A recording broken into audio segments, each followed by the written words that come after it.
On va reprendre notre parcours.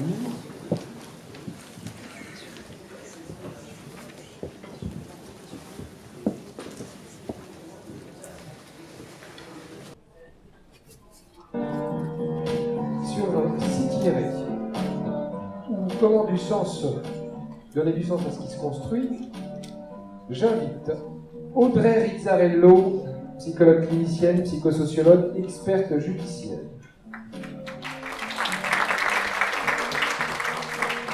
Philippe Pincallet, docteur en neurosciences, neurochirurgien, hypnothérapeute. Et Alain Zulli, sophrologue, spécialiste de la communication, cofondateur et ancien président de la FEPS. Alain Zulli, je vous en prie. Merci à tous les trois. Prenez place. Je vais, dans un premier temps, tenter de vous présenter, ne pas vous réduire surtout. Donc vous excuserez par avance omission, je ne dirais pas erreur, j'essaie de ne pas en faire, mais enfin, errare humanum est, perseverare diabolicum. Je vais commencer par Audrey Rizzarello. Je vous en prie, asseyez-vous. Audrey Rizzarello, vous êtes psychologue clinicienne, psychosociologue, vous êtes experte auprès de la Cour d'appel d'Aix-en-Provence et vous exercez en cabinet libéral à Toulon depuis 16 ans en psychothérapie. Vous faites des bilans de personnalité intellectuelle, expertise psychologique pour les technos, vous faites des interventions d'entreprise et êtes chargé d'enseignement. Vous avez publié dans un certain nombre de revues, je ne vais pas toutes les citer, mais dans Archives et politique criminelle, en 2009, un très bel article, vous abordez sous le titre de la dépendance à la transgression délictuelle, itinéraire d'un sujet ludopathe. Le thème est assez intéressant. Avec Thilo Firchot, peut-être aura-t-on l'occasion d'évoquer cet aspect qui fait écho un peu à ce qui nous réunit ici, s'itinérer. Donc, Audrey, merci. Philippe Pincallet, vous êtes docteur en neurosciences, neurochirurgien, hypnothérapeute, praticien et formateur en hypnose.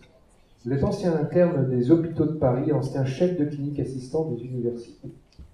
Vous avez publié chez Albin Michel un excellent ouvrage sur l'hypnose qui est ici, Hypnose et auto-hypnose. Je m'excuse pour Audrey Rizzarello, je n'avais pas le livre, donc j'aurais pu le présenter. Ce livre, bien évidemment, on peut le retrouver en bas. Il fait écho aussi à un des éléments qu'a évoqué tout à l'heure Alain-Joseph Seton sur les EMI. Donc forcément, on va y arriver, on va prendre plaisir à y plonger.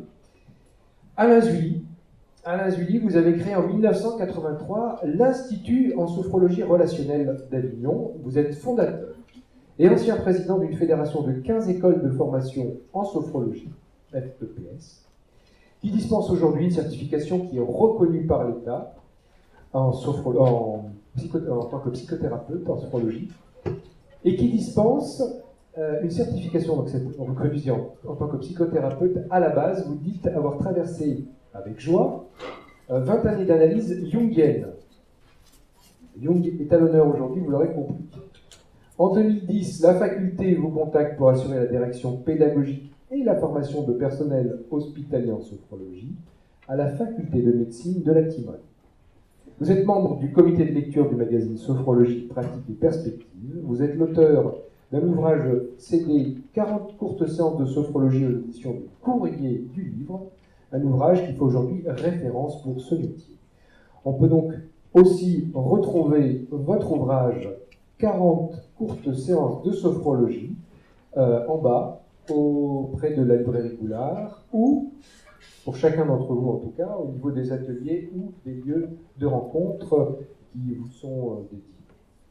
Alors, pour ouvrir, s'itinérer, j'avais envie de partir sur Jung et de m'adresser à Philippe Pincallet, ce qui donnera à Alain Zulli et à Audrey Rizzarello la possibilité de pouvoir plonger dedans. Vous dites que la chirurgie est une thérapie orientée. Et vous le liez entre orientée et solution. Mais surtout, vous me rapportez, dans nos échanges, que Jung avait fait une ENI en 1944. J'ignorais ce point-là, du coup je me suis instruit grâce à vous. Et dans les suites d'une attaque cardiaque, pour lui, dites-vous, ce fut une période fertile de travail qui débuta par la suite. Et, vous le citez, bon nombre de mes œuvres principales ne furent écrites qu'après. Faut-il passer par là? Sur le plan médical, vous dites, certains patients ont rapporté des expériences de mort imminente alors qu'ils étaient déclarés cliniquement morts. Les témoignages à travers l'histoire sont étonnamment similaires. Je vous laisse vous aventurer sur ce terrain et j'inviterai ensuite Alain Zuy et Audrey Rizzarello à nous y rejoindre. Donc les ENI, effectivement, c'est quelque chose qui est extrêmement fréquent, donc des expériences de mort imminente. Jung a donc décrit, rapporté dans son ouvrage, enfin dans un de ses bouquins, Ma vie, qui raconte, qui fait la synthèse de beaucoup de choses. Ce qui est vraiment étonnant à travers même l'Antiquité, on voit ça déjà dans Platon, dans la République, avec le mythe de Air le Pamphilien. Air le Pamphilien était un soldat mort au combat, à qui il a été donné d'explorer le monde de l'au-delà une fois que son âme avait quitté son corps, et de revenir parmi les hommes, parmi les humains, pour témoigner de ce qu'il avait vu. Et il décrit très bien des champs de fleurs, quelque chose qui est au-delà du disciple, au-delà des mots, comme une joie et quelque chose d'absolument merveilleux qu'on pourrait tout à fait assimiler au divin. Après, les noms qu'on mettra dessus sont variables, mais peu importe. C'est une notion vraiment quelque chose qui dépasse l'être humain. Hein, on est vraiment dans le monde spirituel, au sens de l'esprit, du non matériel pur, un état de compassion, de précognition, on revoit sa vie. Tout ça est décrit depuis des siècles et des siècles. Il y a actuellement dans la littérature 25 millions de témoignages de gens qui ont vécu des expériences de mort imminente. Moi, en tant que chirurgien, donc il y a des patients qui m'ont rapporté ça, après des comas post-traumatiques profonds où l'activité cérébrale était égale, proche de zéro. Donc c'est un défi absolument immense vis-à-vis des neurosciences, par exemple. Comment on peut rapporter des expériences donc, où la conscience est au-delà de ce qu'une conscience humaine en état ordinaire de conscience peut vivre. Alors que l'électroencéphalogramme, la composante, l'organe neuronal cérébral est complètement plat. Donc ça pose ce que Jean-Jacques Charbonnier, qui est anesthésiste à Toulouse, appelle la conscience extraneuronale, c'est-à-dire, et d'autres auteurs, et non des moindres, des prix Nobel comme John Eccles par exemple, disent que la conscience n'est pas située dans le cerveau, c'est-à-dire dans un ailleurs. Voilà, donc, cette petite digression posait un peu le cadre. Donc Jung l'a vécu et en a rapporté donc, des éléments tout à fait extraordinaires, tout à fait similaires de ce qui est raconté très régulièrement, c'est-à-dire que l'âme s'en va du corps, arrive vers un ovale de lumière, est décrite comme étant accueillie par des êtres souvent familiers, des défunts, qui sont maintenant dans un autre plan de conscience, et des choses qui sont au-delà des mots, tellement c'est beau, tellement c'est extraordinaire. Donc voilà, c'est autre chose qu'une curiosité. Il y en a 4% à peu près tous les ans aux États-Unis, qui sont presque de 300 millions, ça fait plus d'1 million par an, d'expériences de mort imminente qui sont décrites et qui posent un vrai défi aux scientifiques, aux médecins, et qui divisent énormément la communauté scientifique, en tout cas, mais sur le caractère rationnel. Merci pour cette introduction frappante. J'avais le choix, on va doucement ou on plonge. Bon, on y est, on descend. Alain Zuy, si on descend, on va jusqu'où? Ah, c'est pas trop mon registre, celui-là. Hein. Moi, je voudrais reprendre une des paroles d'un de mes maîtres, qui avait d'ailleurs introduit toutes les méthodes corporelles en France, qui s'appelait Jacques Donars, qui était je ne peux pas dire un pape de la psychanalyse, parce qu'il y en avait un autre qui l'avait précédé. Donc je fais quand même la part des choses entre mon expérience personnelle en tant que patient allongé et mon expérience de formateur debout. Je veux juste dire qu'il y a en sophrologie une méthode qui est certainement thérapeutique et qui a un lien un peu avec les EMI qui avait été édité dans un livre en 78-80 d'Hervé Gésic, un Suisse. Il y a eu beaucoup de sophrologues en Suisse, qui s'appelle Le Voyage des 7 vallées. Et alors vous devez traverser cette vallée, et notamment la vallée de la mort, et puis la 7e vallée qui est la vallée de la renaissance. On pourrait dire que symboliquement c'est une renaissance à soi-même, évidemment, mais que beaucoup de stagiaires ont vécu cette expérience et allaient retrouver aussi, c'était presque une expérience de mort imminente. C'est-à-dire qu'ils étaient presque dans un état de transe hypnotique, pas simplement de l'hypnose ericksonienne, que finalement n'est que de la relaxation, plus ou moins profonde. Non, je parle de transe, et étaient capables de vivre presque leur propre mort avec la rencontre. Je vois que vous opinez, vous avez peut-être une expérience similaire, étaient capables d'aller à la rencontre de personnes disparues qui leur délivraient des messages. Et en tout cas, alors après, peu importe si c'est de la représentation, si c'est de l'imaginaire, ce qui comptait, c'est que les personnes qui revenaient de ce voyage des 7 vallées étaient transformées. Il y avait quelque chose qui s'était passé. Voilà. C'était presque du rêve éveillé dirigé. Vous voyez, il y avait de la suggestion, il y avait des symboles très forts, empruntés à Jung, hein, ça avait, je le répète, créé par un Suisse, Hervé Gésic. Voilà. C'est tout ce que je peux dire à ce niveau-là. Moi, je reviens à Jacques Donard, dont je disais, il nous répétait souvent, les sophrologues, on travaille d'abord dans la bidoche.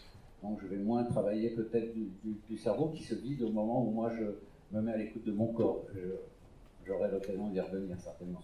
Absolument. Merci, Alain Zouli. C'est vrai, les neurochirurgiens travaillent aussi pas mal dans la bidoche. Oui, mais j'ouvre pas, moi. Je referme. Non, mais symboliquement, c'est la même chose. Ouais, bien sûr.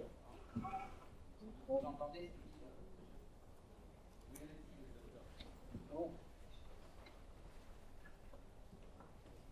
Non, c'était voilà, juste pour dire c'est tout le rapport du corps et de l'esprit, finalement, et que symboliquement, finalement, qu'on enlève une tumeur cérébrale au couteau, si je puis dire, physiquement, mécaniquement, ou qu'on enlève une émotion,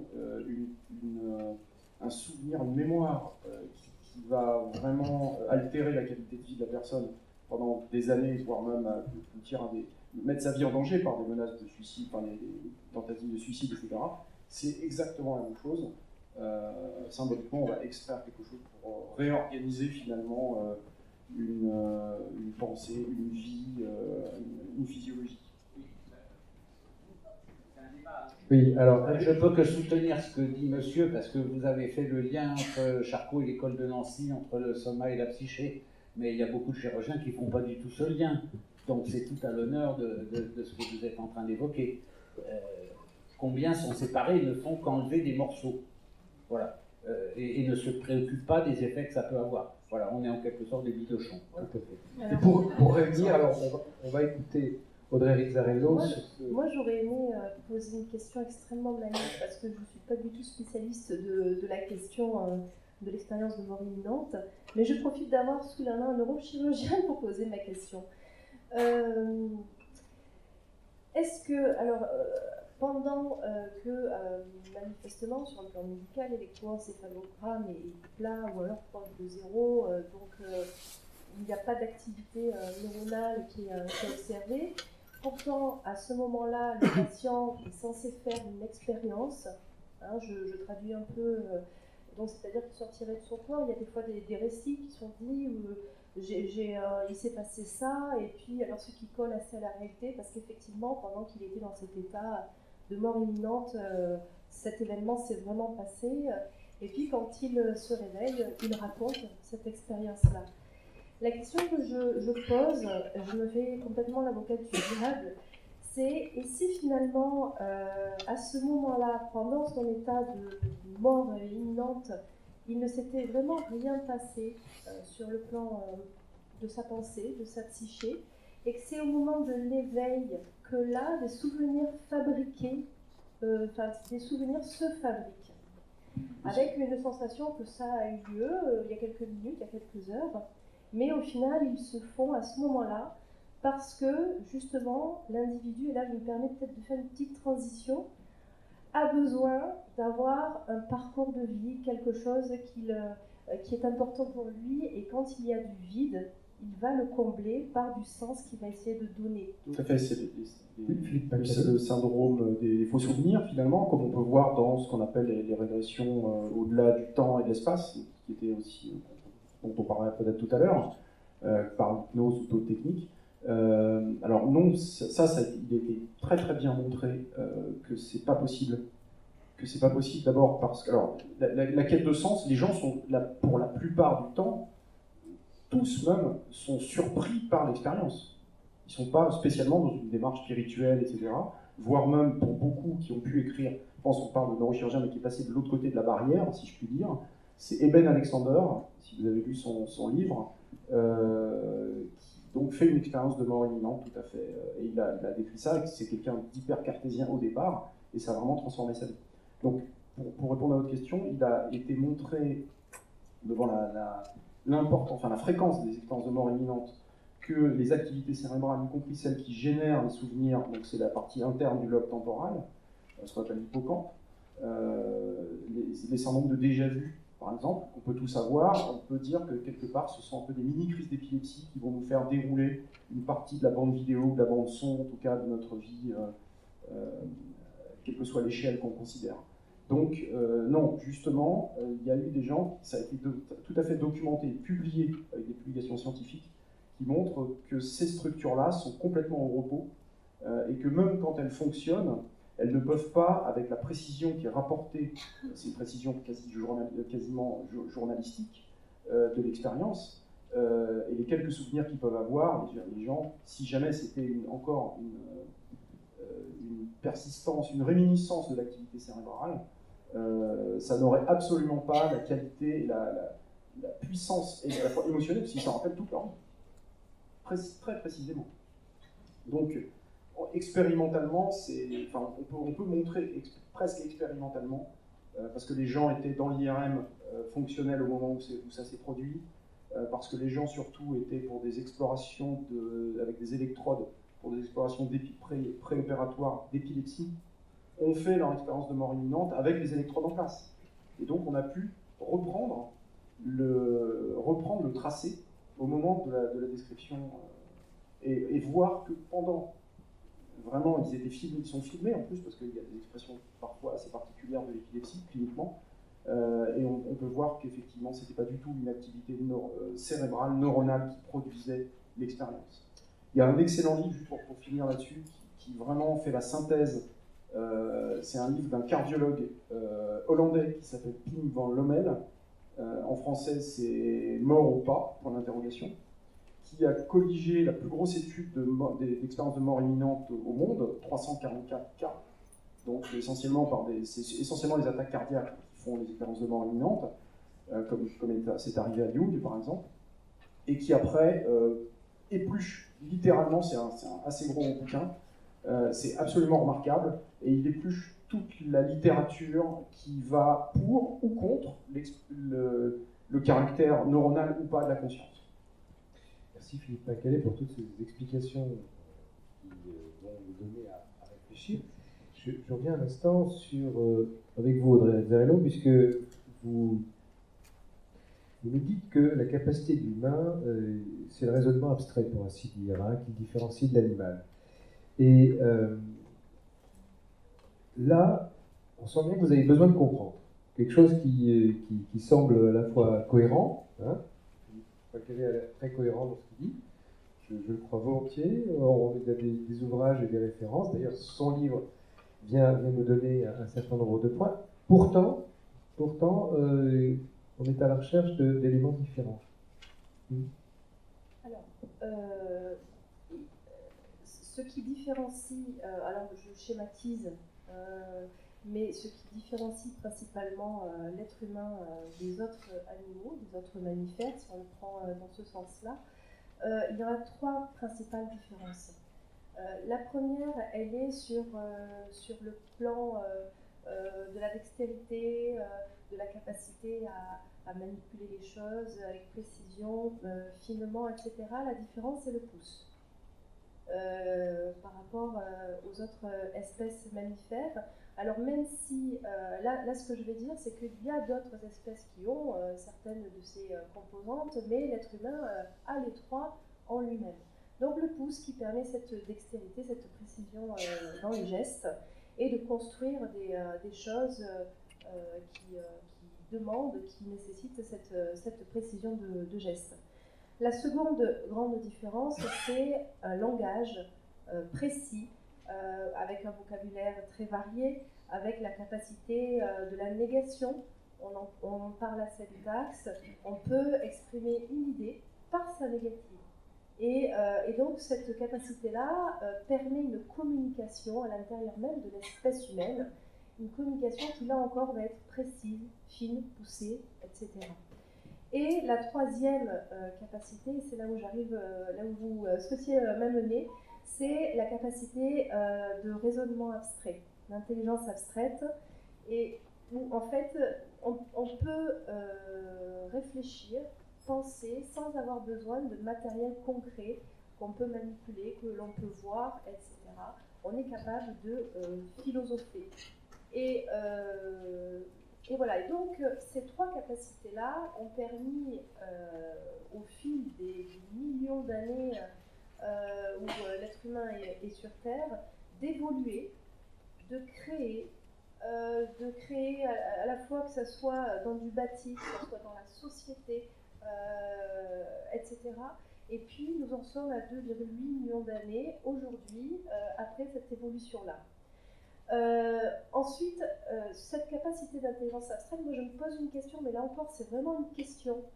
C'est est-ce que, alors elle a permis de faire tout un tas de choses, d'imaginer tout un tas de choses et de les concevoir, est-ce que finalement elle ne crée pas aussi un besoin?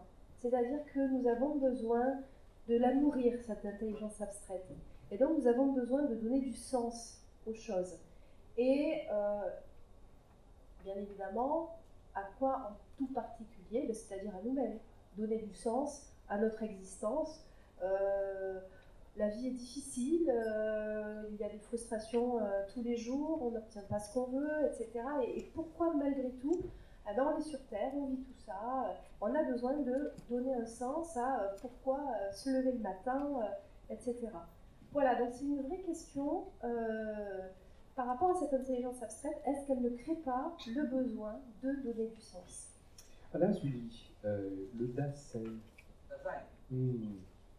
Vous pouviez nous faire ce lien, parce que être présent, je l'entends, mais comment? Dasein, être là, avec un tiret.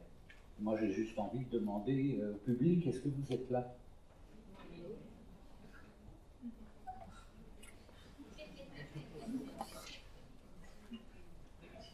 J'entends des vrais oui. Non, mais votre corps est là. Votre conscience. Vous êtes sûr? Vous l'avez rassemblé, vous l'avez ramené dans l'ici et maintenant? On essaye. Voilà. C'est ça la présence. Combien de gens sont absents dans leur quotidien quand ils parlent à des proches, à des enfants, quand ils échangent avec des collègues au travail? Moi, vous savez, le génie de Caicedo, c'est drôle parce que j'étais en train de penser que vous allez peut-être me poser une question, et je pensais aux hommes politiques. Toujours, on leur pose une question, ils disent, avant de répondre à votre question, je voudrais vous dire. Et moi, je me disais, mais pourquoi ils ne répondent pas tout de suite? Finalement, je me retrouve exactement dans la même situation, j'ai envie de vous dire. En fait, j'étais un très proche du fondateur de la Sofro. Bon, j'ai repris une expression tout à l'heure, je suis caïcédolien, mais je ne suis pas caïcédolâtre. Je sais faire la part des choses. J'ai eu la chance d'être entouré à l'époque, ça va vous faire plaisir, les cours de Caicedo se donnaient à Andorre. Et alors qu'il vous laisse dégager de l'hypnose, j'ai eu la chance d'être au contact de psychiatres qui avaient été analysés par Jung, d'autres par des élèves de Freud, etc. Bon. Et en fait, là où il y avait du génie chez Caicedo, c'est que, je disais tout à l'heure, je fais la part des choses entre mon analyse jungienne et en fait la nécessité de partager la dimension phénoménologique sans analyse, sans interprétation, sans jugement, qui sous-tend la sophrologie. Et donc, en quelque sorte, s'il y avait eu bien sûr au niveau de la philosophie des précurseurs en phénoménologie, Brentano, Husserl et bien d'autres, qui ont mené parfois à l'existentialisme, Caicedo a eu le génie, j'ai pas peur de ce mot, de passer à une sorte de philosophie existentielle, pratique, opérative et pas seulement spéculative. C'est ça que j'ai aimé. Vous savez, le fondateur de la Sophro, il n'a jamais donné de cours. Nous, on dirige un institut de formation, enfin, c'est ma fille qui le dirige aujourd'hui. C'est amusant parce que ma fille a travaillé avec moi pendant 15 ans et c'est elle qui a pris le relais. Comme aujourd'hui, Natalia Caicedo a repris le relais de son papa, qui est décédé un 11 septembre 2017. Je trouve amusant, ça s'est fait comme ça. Voilà. Et on essaye surtout, quand on parlait de bidoche, de corps, bon, j'ai repris l'expression de Jacques Denard, son mot, c'est vraiment de ramener toujours, quand je parlais du Dasein, de lycée maintenant, de ramener les gens à leur présence, à leur corps. Combien de gens parlent à des enfants sans être propriétaires de ce qu'ils disent, hein, auteur. Être auteur, c'est donner de l'autorité, c'est être auteur de sa parole, voilà. Et le Dasein, il doit être dans la tentative de complétude de la présence, inatteignable. On ne peut pas, vous savez, c'est affreux, cette masse du futur qui se perd dans le passé, ce passé qui nous échappe et qui, nous, en permanence, nous essayons de rattraper l'instant présent, d'être vraiment là, parce que Dasein, ça implique Mitsein, ça veut dire être avec. Qu'est-ce que c'est difficile d'être avec un patient, d'être avec un être qu'on aime, entièrement disponible à l'ouverture de la relation. Mais déjà, nous en sophro, évidemment, je parle de sophro parce que c'est mon job, quoi, je ne vais pas parler de choses que je ne connais pas, c'est déjà dans le reflet que la conscience, parce que Caicedo, pour lui, c'est la science de la conscience. Il ne croyait pas du tout à l'inconscient. Pas du tout. Je peux vous raconter une anecdote, on disait, parce qu'il y avait Roland Cahen, bon, je vous parle de Roland Cahen, vous connaissez peut-être, c'est traducteur des œuvres de Jung. Roland, un psychiatre, décédé maintenant depuis presque 20 ans, lui disait, Alfonso, il est inconscient. Tu ne peux pas en tenir compte. Alfonso lui disait, Roland, que c'est des angoisses que tu as. Alors, il répondait, va voir ta mère, Alfonso. Alors, Alfonso a dit, je suis allé voir un psychanalyste colombien, enfin, espagnol d'origine colombienne. Je suis allé voir un psychanalyste et il est monsieur allongé. Et le psychanalyste, il a dit, est-ce que vous avez été amoureux de votre mère? Alors Alfonso lui a répondu non. Alors le psychanalyste m'a dit, vous êtes guéri. Je vous assure. Et sur cassette, vous savez, cassette audio, on enregistrait tout obsessionnellement à l'époque. Donc, je pense qu'il y a quelque part chez Caicedo le désir de créer un contrepoids à l'inconscient de Freud, enfin, qu'il imaginait très sombre, très obscur, lieu de refoulement.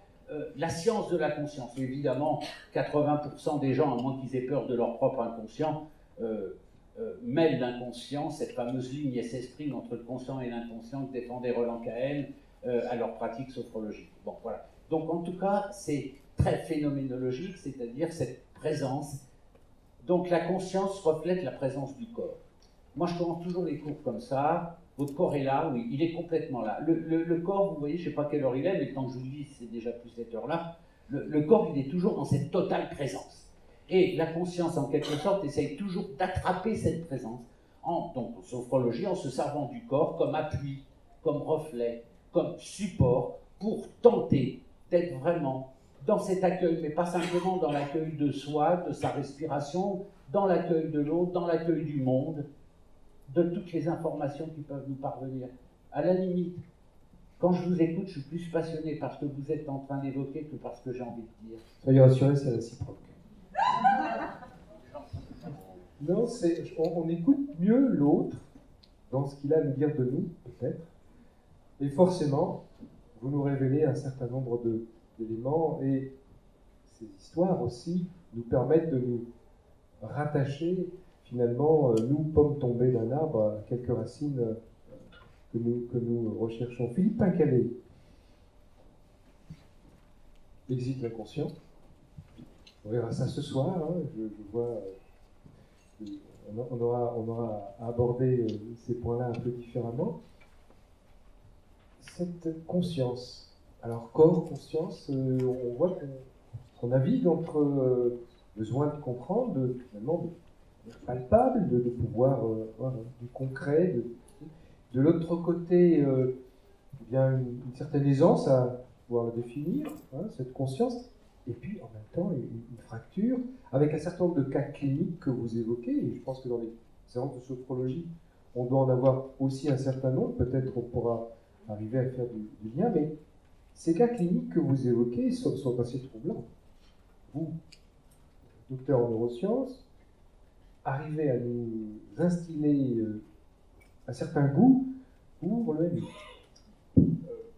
C'est pas un goût, c'est simplement que c'est un contre-exemple. On disait en mathématiques, il faut faire une démonstration pour montrer que c'est vrai, mais un simple contre-exemple suffit. Ben voilà, ça met comme la physique quantique met en défaut finalement énormément de tenants de la physique classique newtonienne, parce que c'est Niels Bohr qui disait ça, qui n'est pas choqué par les conclusions de la mécanique quantique ne la comprend pas. Donc on est vraiment dans quelque chose. Donc c'est pareil pour la conscience. Et d'ailleurs, beaucoup de gens ont travaillé sur le lien entre la conscience et les neurosciences et la physique quantique et montrent, ça nous amènerait un peu loin, mais c'est vraiment, on arrive dans des plans de plus en plus subtils, justement, au-delà du temps et de l'espace, puisque le temps n'est qu'une dimension newtonienne. Il n'y a plus de temps à l'échelle très en dessous de l'atome, et il n'y a plus d'espace, ou au contraire un espace infini. Si quelqu'un arrive actuellement dans la salle, nous sommes bien en train de parler de thérapie. Oui, non, tout à fait. Alors pourquoi, justement, donc, les EMI montrent que, par des témoignages tout à fait cliniques, que autre chose s'est passé dans la conscience, qui va complètement à l'encontre de ce que la physiologie nous a appris. Et moi, je trouve en tout cas, en tant que thérapeute, et puisqu'on parle d'itinéraire, comment itinérer nos patients, pour moi, ce serait de passer justement de quelque chose de plus solide, qui partirait du plus solide vers le plus subtil, vers le spirituel au sens de non matériel, avec une dimension, et j'y tiens, non religieuse. Et donc, mon métier premier, et celui que je continue à faire en grande majorité, c'est un travail physique, un travail de mécanique sur le corps. Mais mon action de thérapeute, elle ne fonctionnera que si je vais m'étendre à d'autres plans. D'abord le plan de la physiologie, c'est-à-dire de la kinésithérapie, la prescription de médicaments, etc. Puis après de la psychologie, l'hypnose, parce que c'est un outil qui m'a parlé, qui m'a intéressé, on peut faire de la chirurgie sous hypnose, donc voilà, c'était quelque chose toujours de très pratique. Et au-delà de ça, la dimension spirituelle, parce que je me suis aperçu par quand même plusieurs années de réflexion et de travail d'abord sur moi et avec les patients, que la vraie guérison n'est que spirituelle.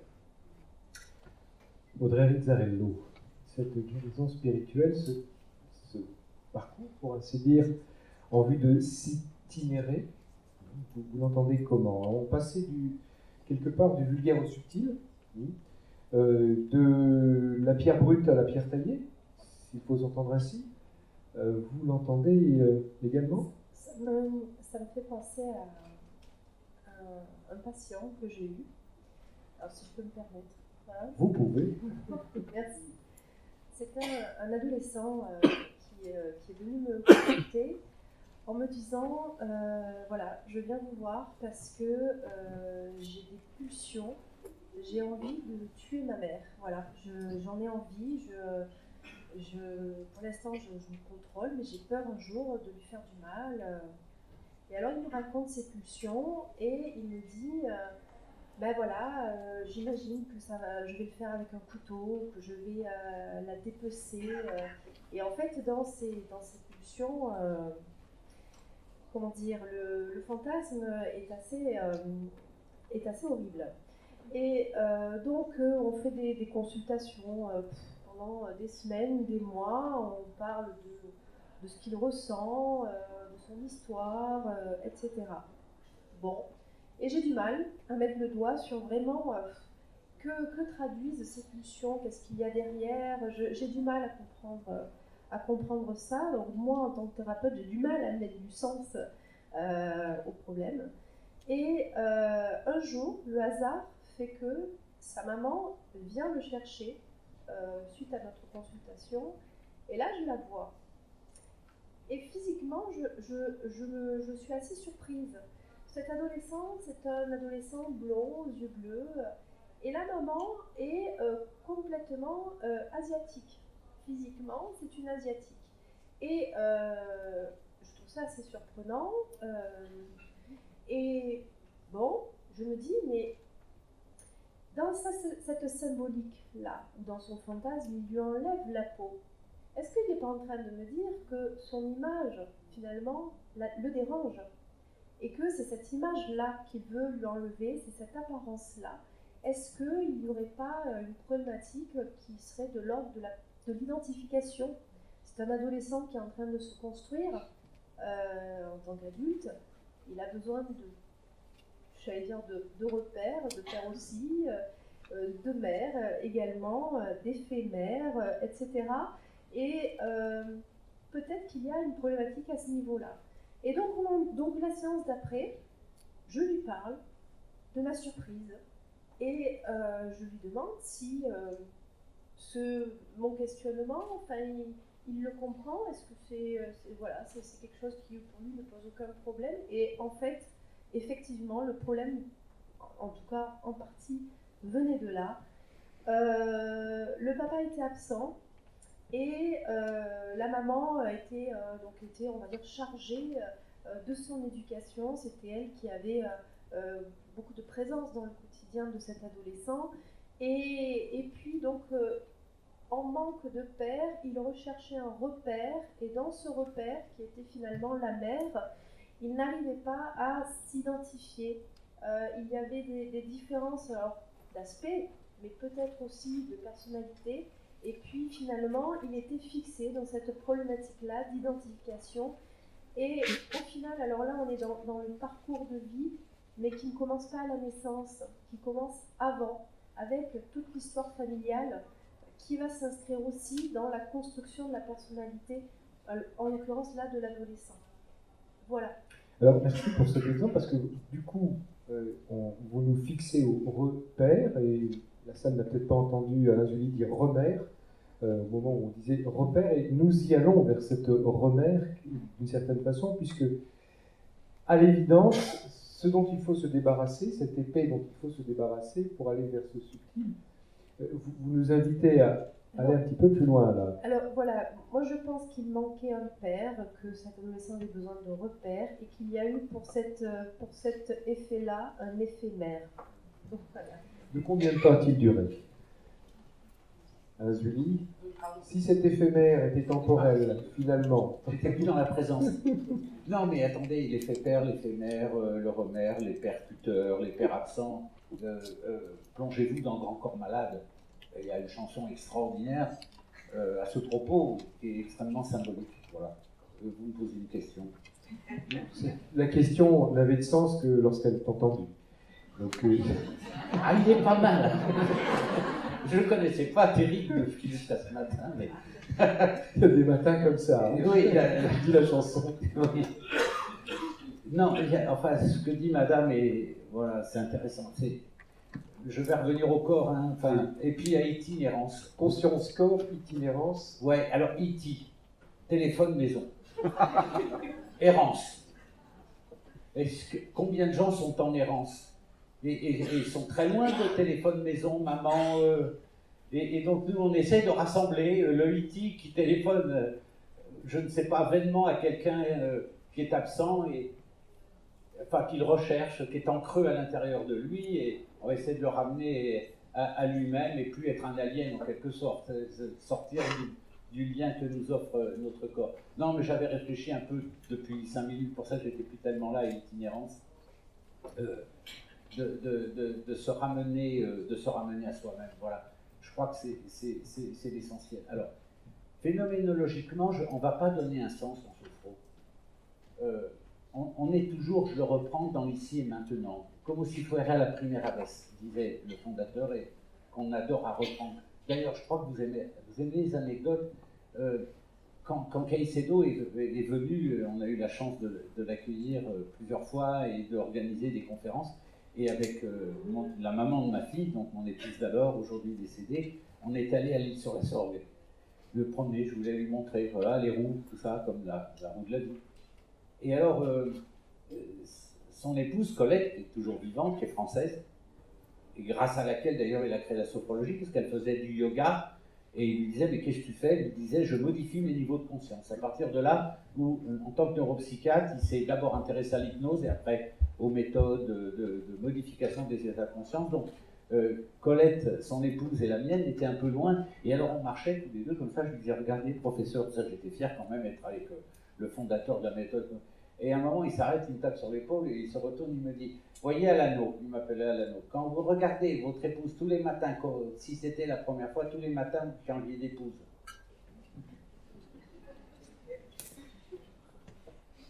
Et en français, il y a un terme qui n'existe pas et qu'on sort de l'espagnol qui s'appelle vivencia en espagnol. C'est vraiment éprouver les choses avec ce corps, ce cœur, cet esprit. Vous voyez tous les niveaux de l'être. Et peut-être, alors je vous ai écouté quand vous avez parlé de guérison spirituelle, alors là, moi je n'ai pas encore atteint ces degrés, au moins ce 3e degré.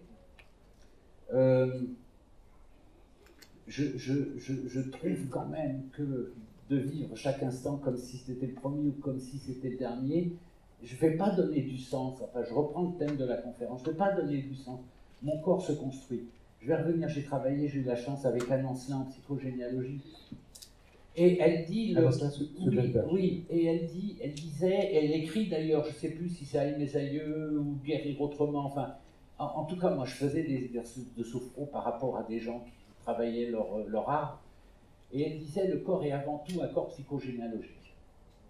C'est vrai que, regardez, quand on a un bébé, tout le monde, ah, t'as les yeux de ton papa, t'as les oreilles de ta maman, t'as la parole de ta grand-mère, oh, regarde, il fait comme son grand frère.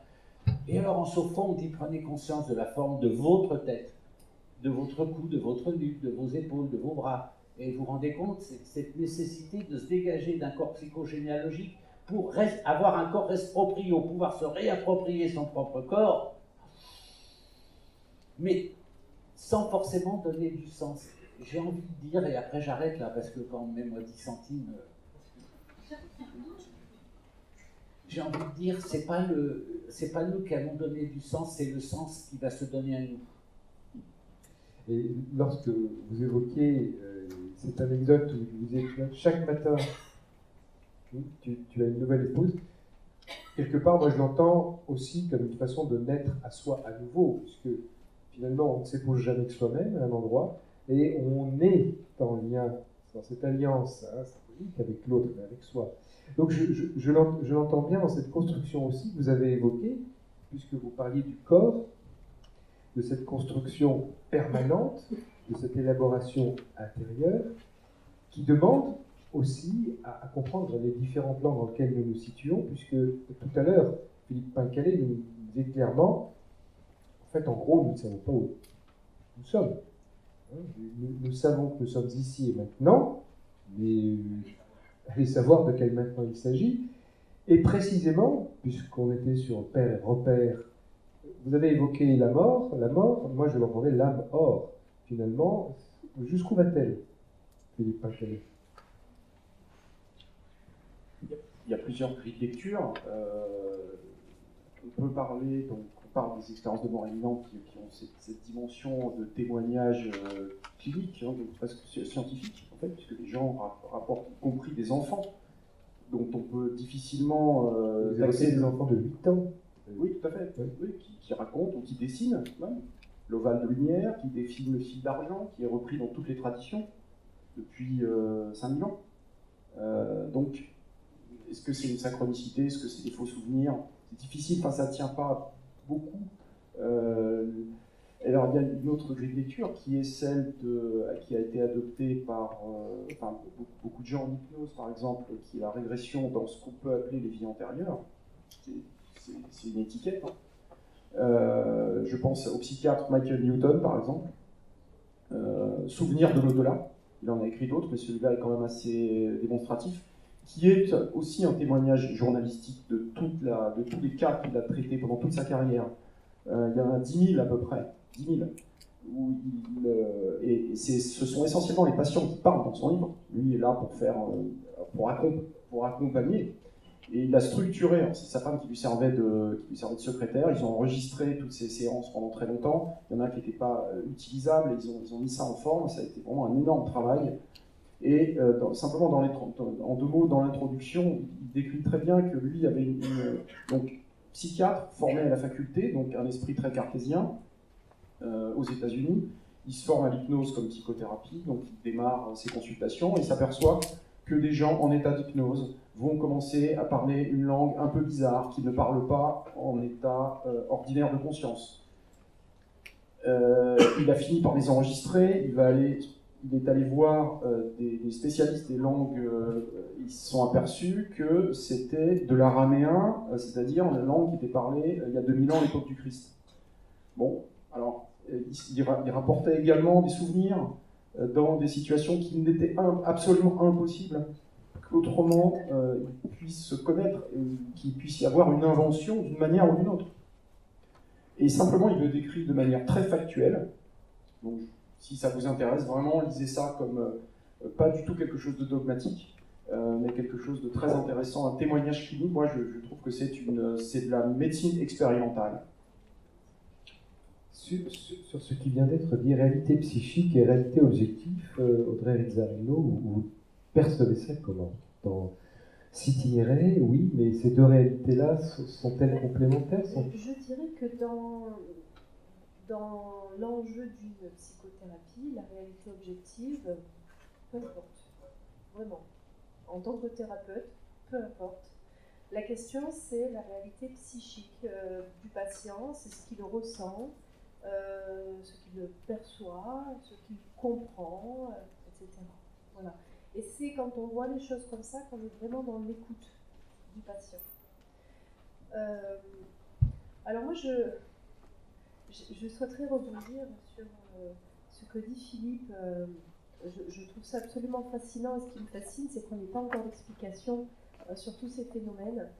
On peut émettre des hypothèses, et moi, je suis persuadée que dans plusieurs décennies, peut-être plusieurs siècles, on aura une explication à tout ça. Et je me permets de faire une petite parenthèse. Personnellement, et je pense comme tout être humain, j'ai besoin de donner du sens, donc je le cherche. Et sans parler de quelque chose qui est sûr, etc. Mais vous, en tant que neurochirurgien, qu'est-ce que vous pensez qu'il se passe? Quel est votre avis à vous, personnel?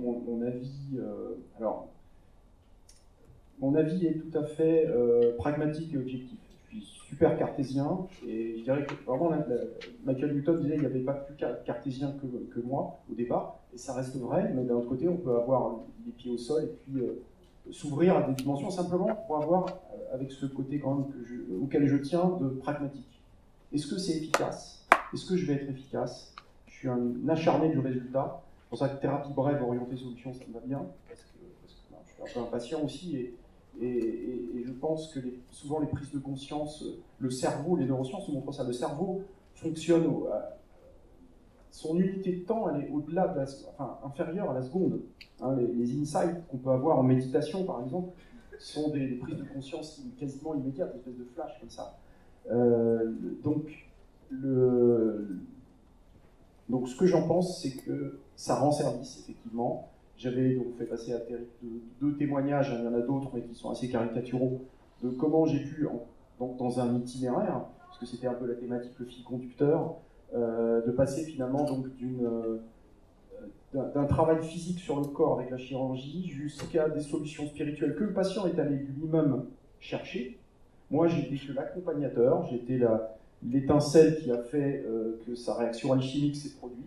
Et après, il m'a témoigné ou pas du mieux-être que ça leur a apporté. Je les ai accompagnés jusqu'à ces dimensions-là, et c'était forcément des dimensions absolument non matérielles, parce que plus on va vers le subtil, plus on est puissant. Il suffit de voir l'armement, par exemple. Avant, c'était le caillou, le gourdin, le coup de poing. Après, on est passé à quelque chose de chimique, de thermique, avec la poudre, le feu, etc. Après, l'atome, la bombe atomique, et maintenant, la conscience, la désinformation de masse. les égrégores de peur qui vont créer des mouvements belliqueux au niveau de la foule. Et plus c'est subtil, plus c'est puissant. Et ben, en tant que thérapeute pragmatique, avec les pieds sur terre, moi ça m'intéresse. Je ne sais pas ce qui se passe. Enfin, j'ai mon idée, mais personnelle, et peu importe. Mais je sais que chez le patient, ça a été des véritables libérations. Et là, je pense que j'ai fait œuvre de thérapeute. Et alors, vous dites peu importe, mais je vous embête, mais pas pour moi. J'aimerais bien Non, avoir mais votre je suis avis. là, non, mais c'est en ça que je dis, je me mets en position basse, au sens d'Erickson, à savoir, voilà, c'est juste un témoignage. Ça fait pas. Je fais un prosélytisme autour de ça. Par contre, c'est le côté radical, donc radical, Racine, elle est quand même au fond des choses, m'intéresse. Avant, j'étais un peu dans la pensée magique, effectivement, qu'avec mon bistouri, j'allais régler des choses qu'on ne pouvait pas prendre par des moyens ordinaires. Alors, ce côté un peu extraordinaire m'intéressait. Mais finalement, l'extraordinaire, on peut le trouver à tous les plans, y compris, justement, alors, ô combien dans ces plans subtils. Après, il faut une grille de lecture qui ne nous fasse pas dériver. Et justement, c'est l'intérêt d'avoir aussi, en plus, les pieds sur terre. Les pieds sur terre et la tête dans les étoiles, Alain Zuli, vous sembliez avoir une... Non, mais pardon, oui, non, comme je disais tout à l'heure, je suis passionné par tout ce que vous dites, voilà. Parce que c'est plus, ça a été un peu mon registre. Mais enfin, c'est pas le lieu là. Non, mais j'écoute au-delà, c'est fou. Enfin, je vais faire une parenthèse. La sophro, ça se fait pas allonger, sauf quand on est à l'hôpital, en convalescence, etc. La sophro, le projet, c'est de faire, d'être debout, un homme debout, une femme debout, de faire face entre terre et ciel, ok. Et puis assis. Premier degré, RD1, relaxation dynamique de premier degré, orienté vers la sensation, la proprioceptivité. Et puis après, un deuxième degré, première partie, d'inspiration bouddhique pour apprendre le non-attachement. Et la capacité de se voir. En psychiatrie, on appelle ça l'éotoscopie. Hein. Mais en fait, c'est, voilà, j'apprends je fais une représentation, hein, une caméra, je passe les mains comme ça, j'apprends à me voir en mouvement, puis transposition dans le quotidien, comment je me vois au travail, comment je me vois monter dans ma voiture. Et c'est vrai tout à l'heure je parlais d'E.T., c'est incroyable parce qu'on est perdu par rapport à soi, et on se cherche. Allô, où tu es? Et parfois, on est sur répondeur. Bon.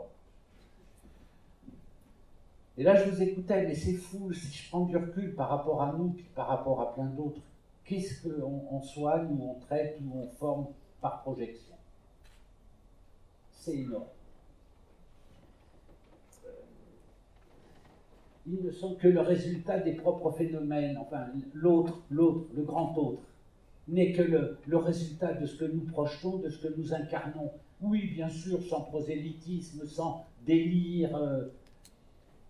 En même temps, alors, juste, hein, parce que là, vous avez plein de questions à poser aussi, mais en sophro, on adore ne pas chercher d'explication, ne pas savoir pourquoi. Alors, on n'est jamais dans le pourquoi, bien sûr, ou alors dans le pourquoi en 2 mots. Dans quelle visée? Et alors, il y a même une technique qui s'appelle en sophrologie la question radicale. C'est extraordinaire. Vous êtes en posture méditative, donc 3e degré, adapté du zazen. Ok?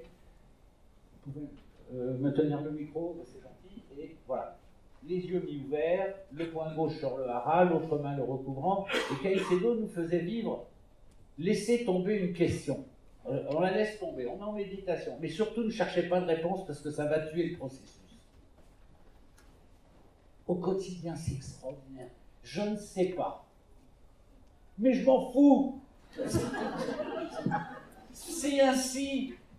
Alors, presque j'ai envie d'être un peu provoque. Quel sens ma vie? Je m'en fous. Vous parlez de mort imminente, mais au quotidien, on a plein de morts imminentes. Une collègue vient de perdre Georges, c'est son chien. Bon, vous avez plein de gens qui appellent leurs animaux avec des prénoms. Hein. Mon voisin Henri, Marcel, son chat, Marcel, viens ici. Bon, voilà. Mais je fais volontairement la provocation. On a plein de petits deuils, de mini-deuils au quotidien qui nous préparent au grand départ. Bon, en même temps, moi, pour tout vous dire, je suis descendant des Égyptiens, donc je suis tout en câlin.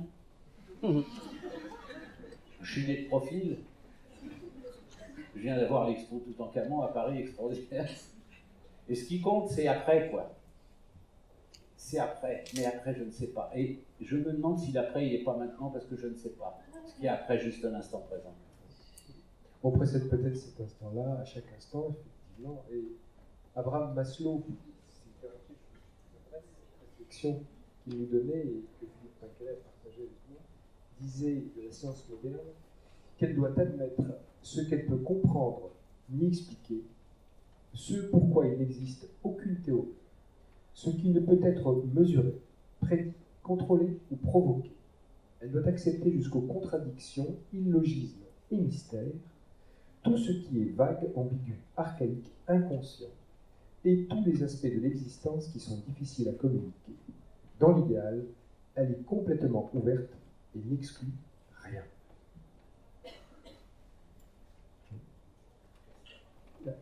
On peut même donner à ce rien la parole.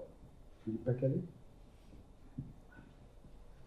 Vous disiez que qu'est-ce qui se passe après, peut-être ce sera important, mais ce qui m'intéresse en tout cas dans ces approches de l'âme qui pourrait faire l'expérience, donc une notion subtile, qui pourrait faire l'expérience de la matérialité plusieurs fois, par des réincarnations.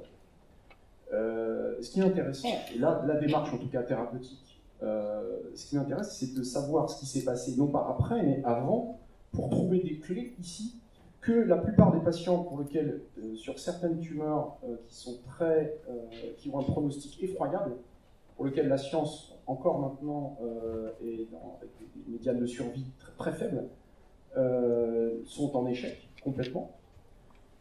Et on va aller trouver, par ces régressions, par l'exploration de ces mémoires, des éléments pratiques de vie pour changer le pronostic de la personne. Alors ça m'intéresse et c'est pour ça directement que j'ai voulu le faire. Pas simplement pour du tourisme karmique, si je puis dire, et pour une attitude très pratique. Obligez-vous. On est entre nous, d'accord, hein, vous répétez pas. Alors, j'ai parlé de ma première vie parce que je ne sais pas combien de vies j'ai eues, mais alors je vais vous dévoiler quelque chose en public.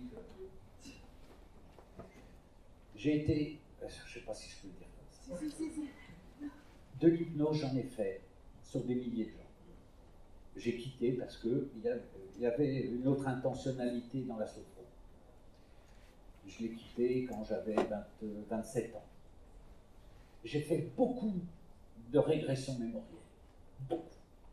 Le comble, alors en public, il y avait 250 personnes, vous voyez, dîner repas, et alors j'ai retrouvé Léonard de Vinci, des choses complètement aberrantes. J'ai eu des cas de xénoglossie. Alors j'avais glissé le mot, un monsieur qui parlait, il était banquier au XIIe siècle à Sienne. Je me suis débrouillé pour avoir un plan de Sienne à l'époque, et il me disait qu'il allait déposer de l'argent à la banque. Alors je disais, bah, c'est bien joli. Alors je lui disais, vous partez de votre bureau et vous allez à la banque, donnez-moi les rues par lesquelles vous passez. Et il me donnait exactement. Le problème, c'est que ce monsieur en état d'hypnose, il s'est mis à parler l'italien de l'époque, et qu'un jour sa femme m'appelle, je vous parle de ça en 1975, hein, elle me dit, Alain, mon mari ne parle plus qu'italien. Et il ne peut pas reprendre une sorte de suggestion positive. Et vous savez ce que j'ai fait? Alors, je vais parler 2 minutes 22. Il y en a certains, j'ai dit, je peux pas croire. Après, il y a eu des échanges avec Jean Charny sur l'esprit est-il contenu dans la matière. Je suis allé chez Jean qui disait être un révolutionnaire, qui avait assisté au 14 juillet 1789. Il était soignant rue des Écrouelles. Alors là, déjà, ça m'avait étonné, parce que les Écrouelles, c'est effectivement une pathologie dont on donnait le nom à cette époque. J'y vais, et puis je vois plein d'ouvrages là-dessus. Je suis allé chez d'autres, et ils me disaient, non, j'ai jamais rien lu là-dessus. Je dis, permettez-moi d'aller dans votre bibliothèque, et je vais aller voir. Et je retrouvais à chaque fois des traces d'enregistrement inconscient de ce qu'ils avaient lu. Il n'y avait pas à l'époque toutes les conférences qu'il y a aujourd'hui, il n'y avait pas Internet, il n'y avait pas tout ça. Bon, voilà. Et à chaque fois, il y avait une influence qui était reçue de l'extérieur. Mais cela dit, j'ai eu des cas exactement comme ceux que vous décrivez, sauf que je n'étais pas en contact avec des chirurgiens, de gens qui avaient été écrasés par des sabots, par un sabot de cheval, et qui dans la vie d'ici, étaient devenus érotophobes. Et il se trouve quand même, j'étais pas thérapeute du tout, c'était de l'expérience, c'était de la recherche. Hein. Il est revenu et il me racontait sous hypnose mon visage en sang, mon visage en sang. Étonnant pour un érotophobe, mais il était en languissant et des poussières. Étrange. Voilà. Et il a plus rougi. J'ai une prof d'histoire qui me raconte elle habite à Toulon, elle est lingère, et qu'elle voit passer les forçats à Toulon avec des chaînes aux pieds. Elle est prof d'histoire, sauf que quand je vais vérifier, elle se trompe de 200 ans. Alors ok, il n'y a pas de temps dans l'inconscient, mais je lui dis au réveil, alors il y en a même qui ont fait des livres sur ces expériences, Roger Luc-Marie et d'autres qui ont raconté toutes ces expériences, et je dis, mais il y a un décalage, il y a 200 ans. Voilà, je suis quand même hyper dubitatif. Éclairez-moi 40 ans après. Oui. Alors c'est vrai que la lumière étant persistante, peut-être 40 ans après, un chiffre symbolique s'il en est, hein, puisqu'on est dedans, va-t-on sortir du désert dans lequel on cherche de manière... Affranchissons-nous, et surtout si j'entends bien la question que vous vous posez de manière un petit peu subtile et je dirais presque amusée et provocante, c'est Philippe, les enfants n'ont pas beaucoup lu, pas beaucoup vécu. Si témoins il devait y avoir, il reste le plus fiable. Certains qui n'ont jamais étudié, si je me réfère un petit peu à ce que j'ai pu lire de vos écrits, qui se mettent à parler des langues passe encore, mais connaître les dosages exacts de certaines choses qui se faisaient mais qui ne se font plus aujourd'hui, ça relève quelque part, pour le moins, de ce que Audrey disait tout à l'heure, de l'interrogation. Bien sûr. Donc, oui, pour répondre à votre question, sur le plan technique, la régression en âge demande souvent des hypnoses profondes. C'est assez prolongé. Il faut vraiment savoir, comment dirais-je, mettre le patient vraiment dans un état comme l'hypnose hellmanienne, par exemple, on parle de coma hypnotique, pour aller laisser faire le processus de contact avec ses mémoires. Et il y a un déchet, si je puis dire, c'est-à-dire des échecs, où les gens ne vivent rien, dans la grande majorité des cas. Ça, c'est mon expérience, je ne fais pas que ça, de très loin, y compris même en hypnose. Mais les gens qui en font beaucoup disent que vraiment il y a un tri à faire. La plupart de nos incarnations, et la plupart d'entre nous avons eu des milliers de vies, si on considère ces grilles de lecture, ne sont pas des incarnations spécialement intéressantes. Le seul fait de savoir qu'au Moyen-Âge, vous avez été écrasé par un mouton qui est tombé d'une falaise, vous apportera globalement, sur le plan existentiel, à personne d'entre nous, rien. Les égos qui vont se gonfler parce que j'étais la réincarnation de Jules César, de Néfertiti ou de je ne sais pas quel roi, prince, tout ça, vous balayez aussi parce que c'est du fantasme, c'est du faux souvenir, c'est du n'importe quoi. Et ça, on peut assez facilement, avec un protocole d'hypnose relativement sérieux, arriver à le nettoyer. Et on arrive donc justement à quelques cas où, dans certains cas, il est pour l'évolution spirituelle du sujet opportun d'aller saisir ses mémoires. Et quand c'est pas opportun, un certain nombre de choses font que ces souvenirs ne vont pas venir dans la conscience du sujet. Et on revient justement dans l'ici et maintenant, comme la plupart donc des problématiques sont quand même des problématiques que nous avons à vivre dans cette incarnation-là. Mais il est vrai quand même que la régression en âge bien menée peut nous donner des clés qui dépassent la biographie du sujet. La biographie familiale. Ouais, alors c'est une autre grille de lecture qu'on appelle, que ce soit hérité des ancêtres, vous disiez, les yeux bleus, bon en sport, en dessin, en musique, comme son grand-père, son oncle, etc.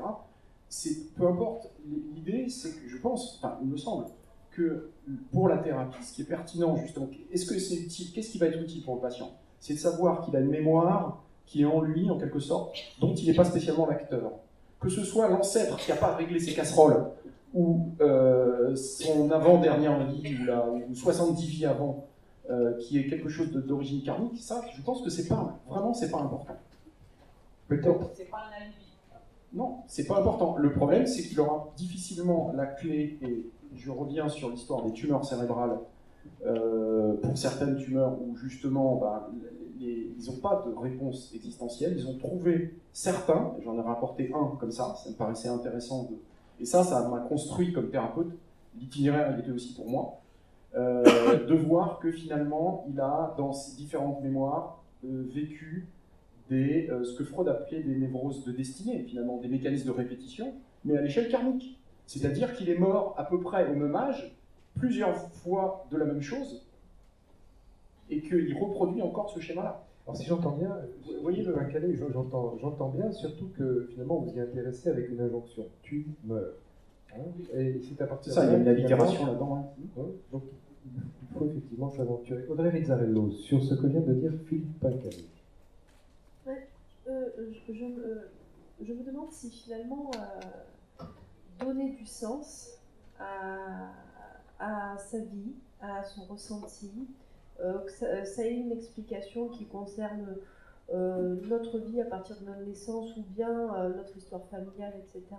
Est-ce que ça n'est pas la méthode même de la psychanalyse, ou alors son objectif, par le sens, on va être en mesure de comprendre ce que l'on est, ce que l'on ressent, et donc d'arriver peut-être à mettre un terme à ces schémas de répétition, qu'ils soient dans les faits ou qu'ils soient dans les émotions. Oui, absolument. Mais là, dans ces quelques problématiques que j'abordais, ces mémoires étaient pas liées à cette biographie. Alors, on peut dire que c'est les ancêtres, la génétique, l'âme qui a fait d'autres expériences. Moi, je n'émets pas d'avis. Je reste factuel en disant que pour quelques patients, ça a été vraiment une libération absolument incroyable. Et en tout cas pour la tumeur cérébrale dont je parle, là, il était. Alors, c'est un patient que j'ai perdu de vue parce qu'il m'a pas recontacté, donc je ne vais pas le poursuivre pour savoir, mais il était aux dernières nouvelles à 3 ans et demi. De quelque chose pour lequel il aurait dû décéder presque dans l'année qui a suivi son intervention chirurgicale et sa prise en charge en chimio et en rayon. Donc voilà, ça n'a pas du tout valeur de preuve scientifique. C'est juste un cas rapporté. Mais de toute façon, bon là je reviens encore sur ce que je disais tout à l'heure, mais peu importe la réalité, peu importe si la réincarnation existe ou si ce qui s'est passé il y a plusieurs siècles a un impact sur notre vie à nous d'aujourd'hui, peu importe. Si le patient le croit, si en tout cas c'est une source d'explication pour lui à ce qu'il ressent, à ce qu'il ne comprend pas, etc., c'est peut-être ce qui va être libérateur pour lui. Et c'est peut-être le plus important. Peut-être juste, si j'entends bien, le lâcher-prise, donc, auquel vous faites référence de différentes façons, et semble être le point commun d'achoppement d'une démarche. Je reçois la question sans essayer de finalement aller plus loin que recevoir la question et commencer à l'interpréter. Je vais sur cette idée de recevoir ce qui vient avec un nombre de questions absolument incroyables, alors que je suis plutôt dans une démarche assez pragmatique. Hein. J'ai besoin de donner des réponses aussi aux patients, pas les inquiéter en passant pour un farfelu. Et je dois pouvoir recentrer aussi les patients à travers une démarche qu'ils peuvent nommer lâcher prise, ça passe bien. Non. Oui, ça me fait penser à ce que disait Alain tout à l'heure, c'est le fait d'accepter que les choses se passent comme ça, qu'on ne sait pas. Accepter de se poser une question sans chercher la réponse.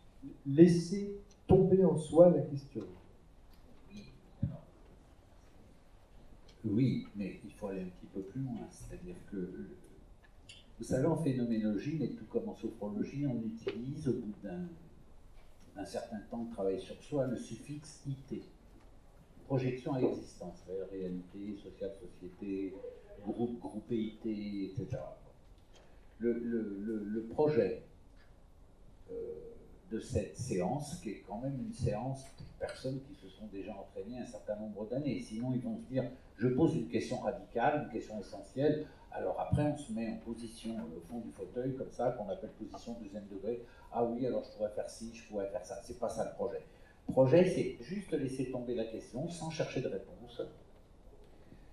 Et l'idée, c'est que c'est le quotidien qui va te guider, t'apporter la réponse. Ton changement, il va être éminemment dans la réalité Voilà, l'idée, c'est pas d'aller chercher une réponse qui va encore être intellectuelle ou s'enfermer dans ce processus. Voilà, c'est juste ça.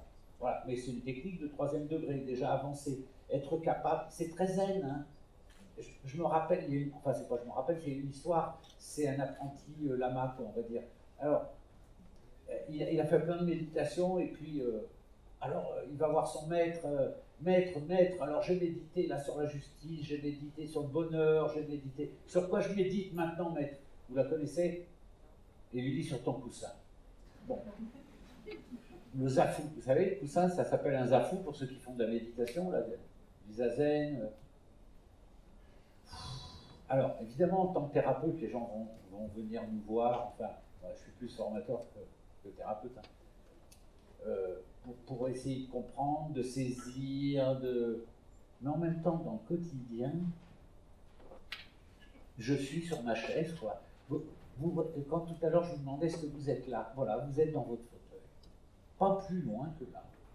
J'entends que pour finalement s'itinérer, il faut modifier ses croyances. Ah, moi, j'ai pas de croyance. Hein. Ah non, aucune. Sinon, celle de laisser tomber la question.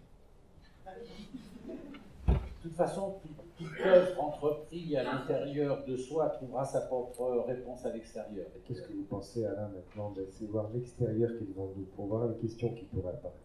Alors, il y a un monsieur qui pose une question. Oui, je le vois depuis tout à l'heure, c'est pour ça. Ah oui, il y a des questions. Oui, on va prendre les questions, comme ça on va pouvoir échanger. Oui, le micro va vous être apporté. Si quelqu'un peut descendre le micro qui était en haut. Le micro d'en haut est-il toujours disponible? Alors, venez, approchez-vous si vous voulez bien. On va vous.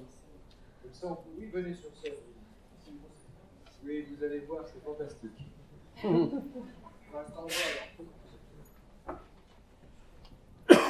vous en prie. Bon, excusez-moi, je n'ai pas trop parlé en public.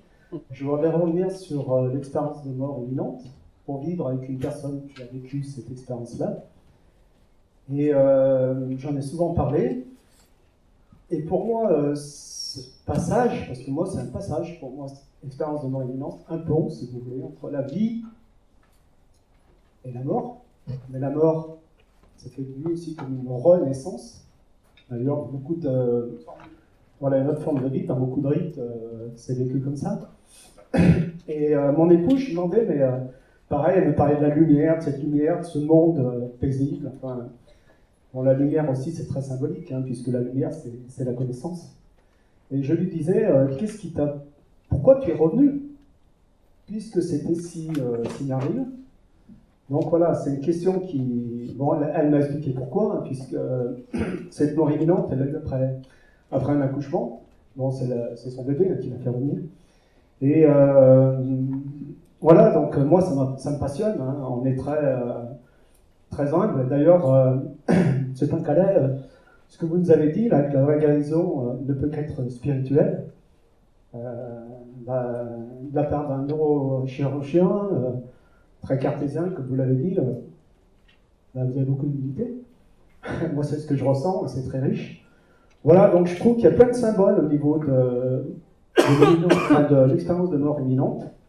La lumière, le passage, la mort, peut-être, je l'espère, la renaissance. Donc voilà, je voulais apporter ce petit témoignage et savoir pourquoi certaines personnes reviennent et d'autres, sûrement pas, passent dans une autre expérience. Oui. Très souvent, ce qui est rapporté, c'est les guides ou certaines personnes de leur entourage, des défunts, leur père, par exemple, ou leur mère, ou des gens qui sont proches, qui le retrouvent dans l'au-delà, leur disent « ton heure n'est pas... » ou un être de lumière, qui peut être, je sais pas, un avatar de Jésus, par exemple, on l'appelle comme on veut. En tout cas, ils décrivent ça comme ça, et en leur disant « voilà, ton heure n'est pas finie, il faut que tu redescendes. » Et la redescente est très bien décrite comme quelque chose de douloureux, c'est vraiment... ils n'ont pas envie de revenir, c'est tellement bien là-haut que moi les patients que j'ai vécu, dont je me suis occupé, qui ont décrit ça après, c'était très très impressionnant. On parlait de sortie du corps, parce que très souvent il y a une décorporation. là, mais au-dessus, donc c'est dans une salle de réanimation, puisque c'était un patient qui était dans le coma pendant plusieurs semaines. Et il a décrit, il m'a dit, voilà, vous avez vu ma famille, il savait ce que les aides-soignantes et les infirmières faisaient comme soins au niveau de son corps, parce qu'il flottait au-dessus, avec des doses d'anesthésie. Enfin, l'anesthésie, c'est une anesthésie générale, c'est un coma provoqué, c'est des gens qui avaient un traumatisme, quelqu'un qui avait un chauffeur de taxi que j'avais reçu en garde, qui avait un traumatisme crânien, qui n'avait jamais été opéré, d'ailleurs le traitement était uniquement médical, qui restait dans le coma, y compris un coma provoqué, avec des doses pour lesquelles aucune fonction cérébrale, justement le but c'est de diminuer l'activité cérébrale pour pas qu'il consomme trop d'oxygène et qu'il soit abîmé.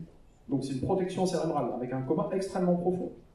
Donc la médecine échoue systématiquement à expliquer pourquoi ils ont vu ça, avec une vision stéréographique en fait au-dessus, et c'est tout le temps comme ça.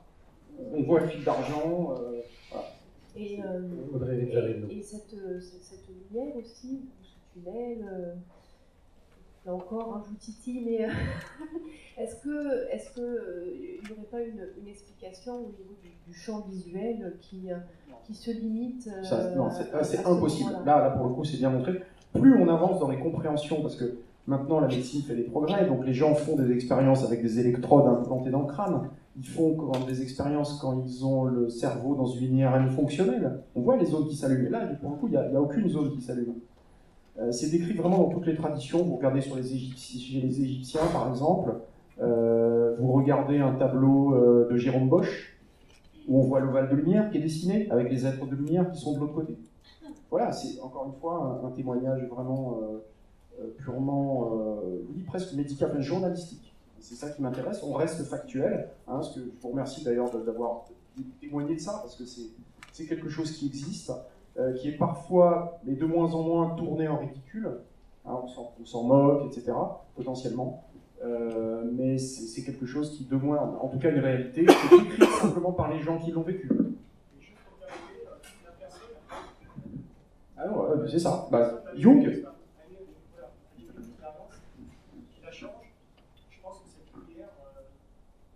Tout à fait. Ils ont plus peur de la mort du tout. On peut les comprendre. On ne sait pas qu'ils ont hâte d'y retourner, mais et ça c'est bien montré dans le bouquin de Pim van Lommel. C'est vraiment un ouvrage Mort ou pas, ça s'appelle. C'est vraiment extraordinaire. C'est un cardiologue qui a vraiment fait quelque chose un travail scientifique autour de ça. Merci. On a plusieurs questions. Plusieurs questions. Oui, docteur. Ici, je vais vous donner la parole. Et on a deux personnes qui est là, et une qui est de l'autre côté, puis une quatrième ici.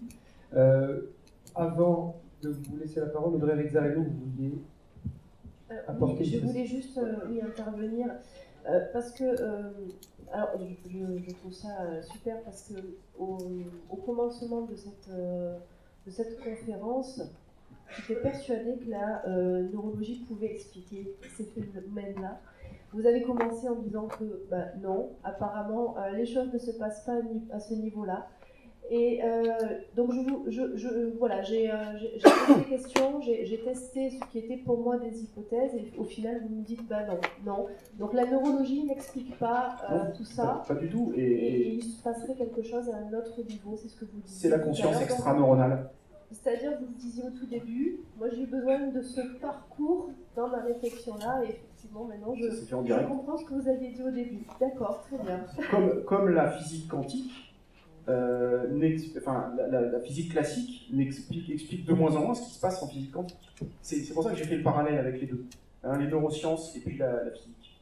C'est vraiment intéressant. Tout ce que je sais, c'est que je le sais. Oui. Alors moi j'aimerais rebondir parce que je vais vous dire que je ne sais pas si c'est du domaine de la neurologie ou pas, mais j'ai lu un article il y a un mois à peu près dans un magazine, alors je ne sais pas si c'était Science à venir ou je ne sais pas, où justement il y a des neurochirurgiens qui ont posé des électrodes pour pouvoir analyser au niveau de la lumière, etc., ce qui se passait lorsqu'une personne était en train de mourir. Et alors ils expliquent qu'il se passe quelque chose comme une explosion au niveau des synapses. Une lumière bleue, voilà, qui en fait, quand la synapse meurt, donc physiologiquement, on va dire, elle dégage une énergie qui est, on va dire, au niveau des machines, et correspond à une lumière bleue.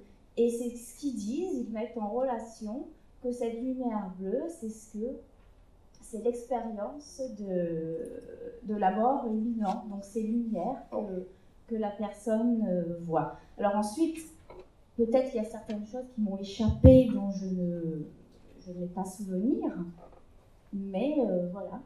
Je ne sais pas si vous avez entendu parler de cette expérience. Non, j'ai pas entendu parler. Il est clair que tous les articles scientifiques de bonne tenue décrivent l'absence d'activité neuronale au moment de ces expériences.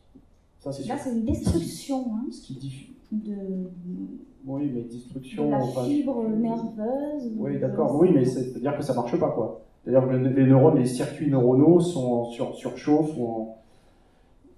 Non, c'est clairement, très clairement, de manière indiscutable. En plus, c'est ça que c'est de plus en plus difficile, comme la physique quantique, c'est de plus en plus difficile à comprendre, mais de plus en plus difficile à réfuter. Cette notion et ça avait commencé déjà depuis très longtemps. En 1964, John Eccles, prix Nobel de médecine, sur la synapse, justement, hein, mais en 1964, donc c'était quand même il y a longtemps, qui a écrit après plusieurs ouvrages pour dire que la conscience n'était pas dans le cerveau, que le cerveau n'était qu'un capteur, un transducteur finalement, d'une conscience qui serait une conscience dite non locale.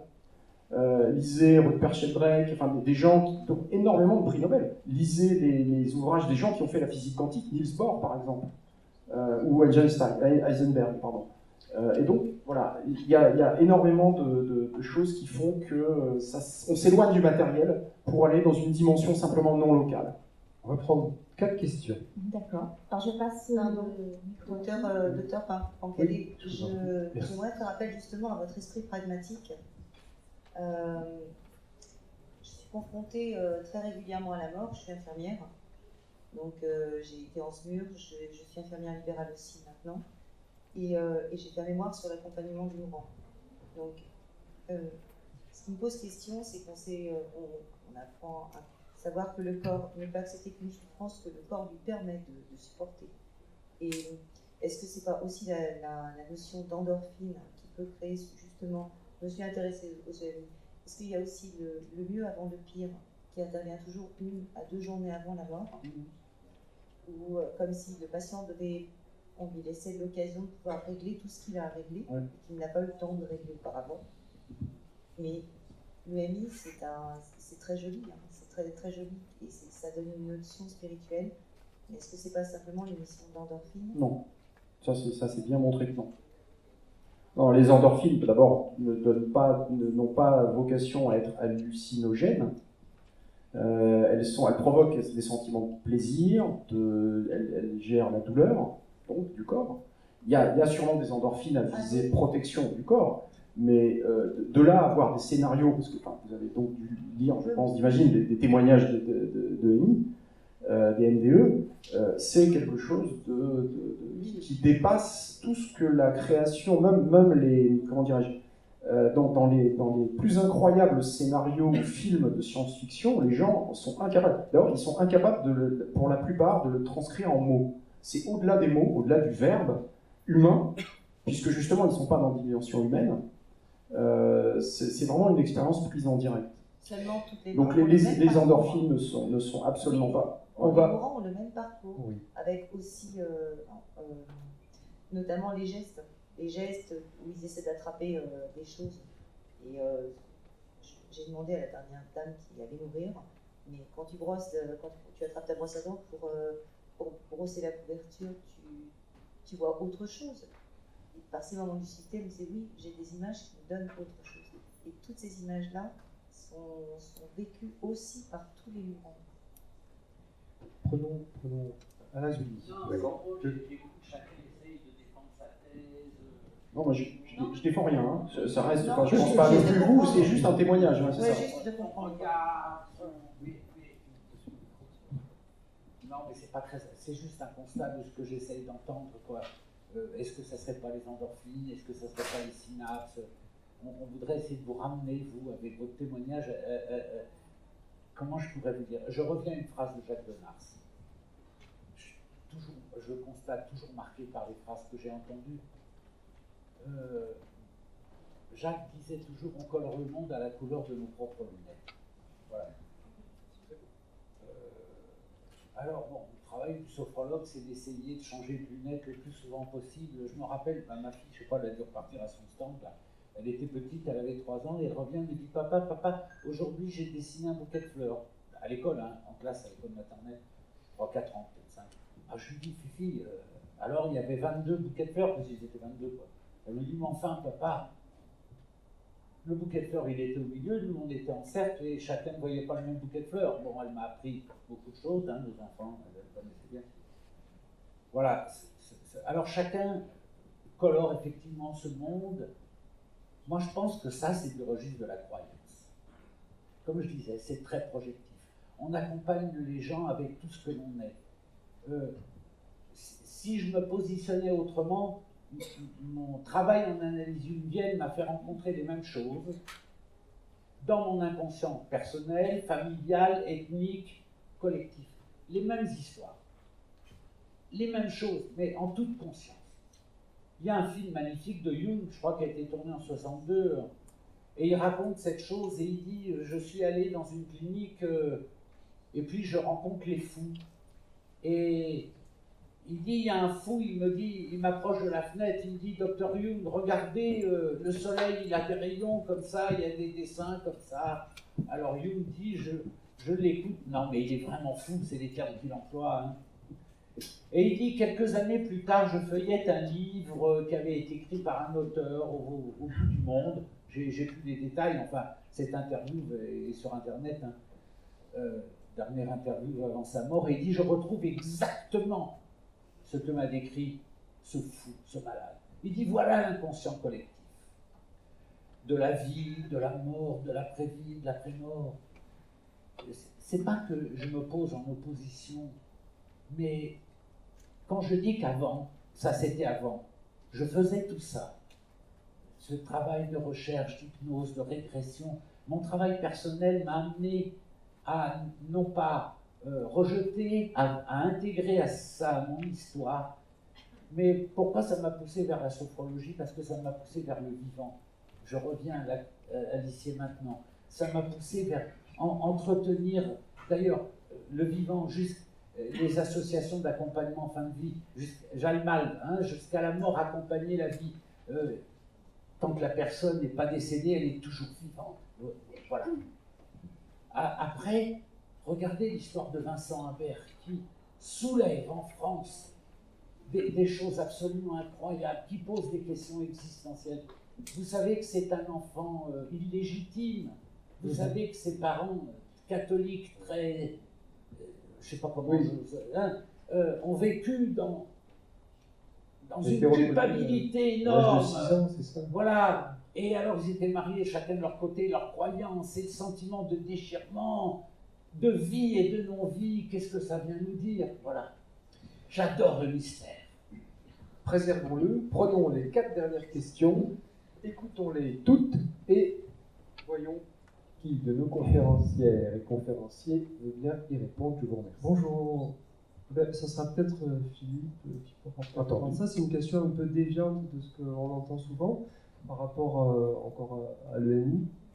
J'avais émis cette idée à des psychanalystes qui apparemment, ça leur paraît aussi. Par rapport à la mesure de l'activité cérébrale. On parle donc qu'on mesure l'activité cérébrale. Est-ce que déjà, techniquement parlant, ça nécessite qu'il y ait une émission de la part du cerveau et un traitement de l'information, et que si on prend par analogie un trou noir qui est plutôt dans l'absorption et qui donc on ne peut pas détecter, la question que je me posais pour essayer peut-être d'avancer sur ce sujet, les expériences décrites, puisqu'elles sont majoritairement perceptives au-delà du temps, dites extrasensorielles, donc sensorielles, est-ce que raisonnablement on peut mesurer ces perceptions? est-ce qu'on peut les détecter et que donc ne pas détecter l'activité cérébrale n'est pas en fait la preuve de mort complète de la personne.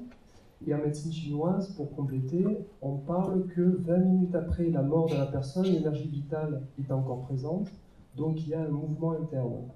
Et que donc peut-être dans cet état-là, la personne perçoit son environnement d'une manière extra, et que lorsque son activité cérébrale se replace, elle a en mémoire tout ce qui a été perçu, elle le reconçoit d'une certaine manière, peut-être structuré, mais pas comme d'habitude. Je vous remercie. Donc, il y avait une question qui n'était pas répondra à la fin. Par là-haut, non. Je sais ici, juste avant, il y avait la madame qui est là. Il reviendra ici et on ira là. Juste ici, à votre bouche. Madame, oui, de là. Oui. Oui, je vous en prie. Oui. Je vous en prie, posez votre question. Bonjour. On va les prendre et ensuite on verra qui est. Alors, ça va être une affirma question, on va dire. L'être humain n'a eu de cesse depuis qu'il est en capacité de symboliser, de rechercher du sens à la vie, du sens pour continuer. On recherche tous du sens. Les entreprises, on le voit aujourd'hui, recherchent du sens à leur action pour que leurs salariés veuillent bien continuer à travailler sans se jeter des fenêtres. Tout le monde recherche du sens. Mais on voit aussi un certain nombre de personnes, certaines catégories aussi de personnes, qui sont en crise existentielle, qui ne trouvent plus de sens. Pourquoi continuer, puisque rien ne sert à rien, puisque rien n'est dans rien, ou que tout est dans tout, et puis, de toute façon, on va tous finir pareil. On finira tous au fond du trou. D'accord. La crise existentielle, c'est ça. D'accord. La vraie crise existentielle, c'est ça. Alors, je me questionne, est-ce que donner du sens pour se construire, c'est pas aussi créer de l'espoir? Entendu. Donc, la question sera posée, on verra par qui. Merci, madame. Je vous en prie. Question ici. Si on peut avoir le micro, si vous pouvez faire passer le micro éventuellement. Merci beaucoup. Merci pour le docteur Takalé. N'oubliez pas que vous pourrez les rencontrer tous en bas et développer un bon nombre d'échanges de manière aussi détendue, sereine. Ce que j'aimerais, j'ai beaucoup accompagné des personnes en fin de vie. Il y a une certaine énergie au moment du dernier souffle, au moment où ils partent. Une espèce, oui, de vibration, d'énergie assez impressionnante. Et j'aimerais savoir si vous pouvez, si vous avez des explications ou pas là-dessus. Sur cette vibration énergétique. Merci. Donc dans l'idée, on naît avec un cri et on meurt avec un souffle qu'on rend. Hein, c'est ça.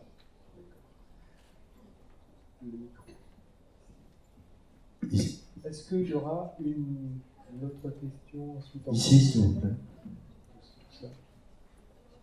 D'accord, donc madame, et puis...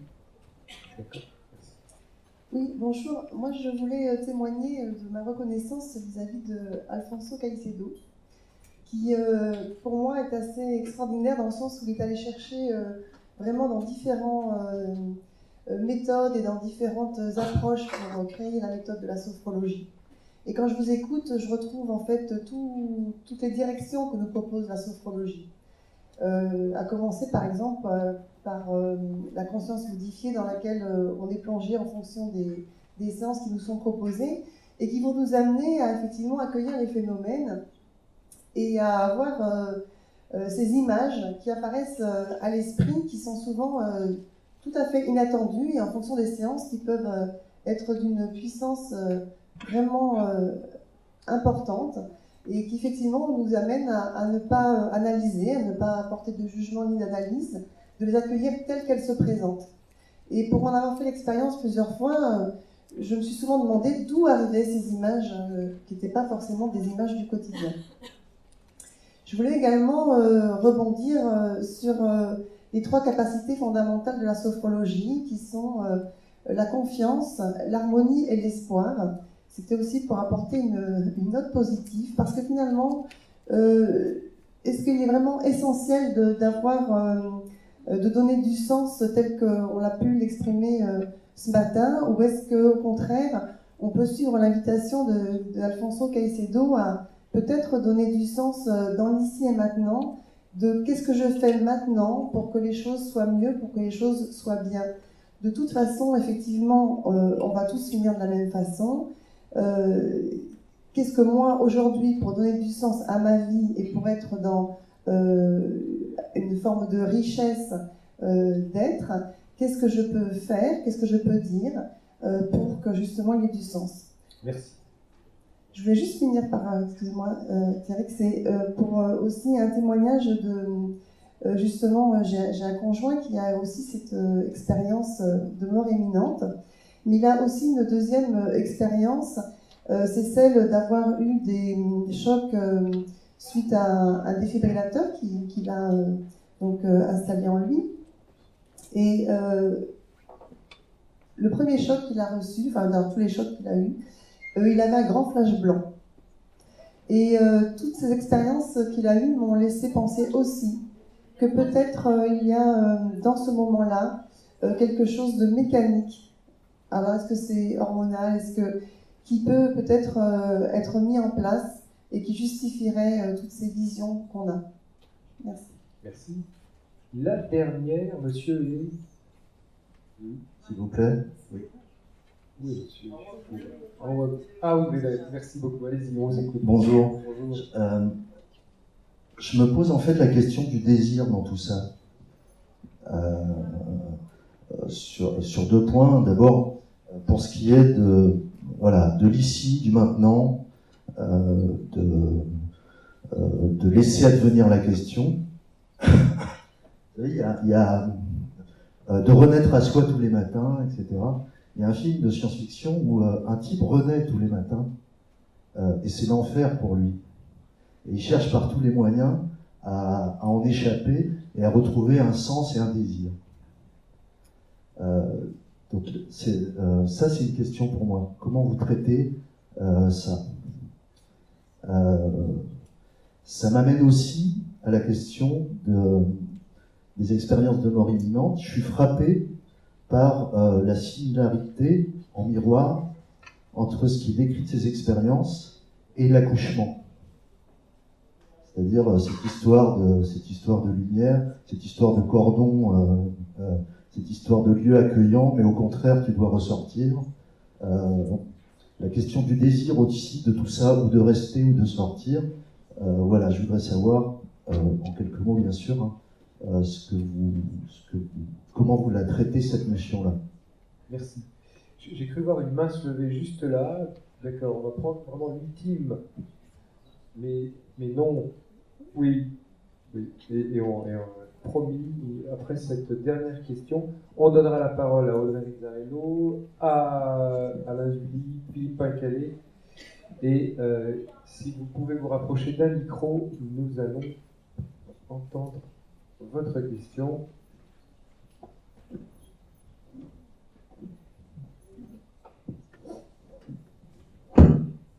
Merci. Moi, j'avais une question en fait sur les expériences de mort imminente, parce que j'en ai eu quelques-unes qui étaient hyper positives, limite étaient très réconfortantes, et d'autres mais complètement horribles. Donc, du coup, je me posais la question pourquoi il y en avait qui avaient des retours. Juste parler un peu plus fort. J'ai cru comprendre que vous souleviez le point de les expériences de mort imminente ne sont pas forcément agréables. Voilà, c'est ça. Et du coup, je voulais savoir pourquoi il y en avait qui étaient très très réconfortantes et d'autres complètement angoissantes. Enfin, je veux dire, dans ces cas-là, si je devais en vivre une, je préfère effectivement me coller sur celles qui sont positives plutôt que ce grand rien et cette grande angoisse qu'ils ont pu décrire aussi.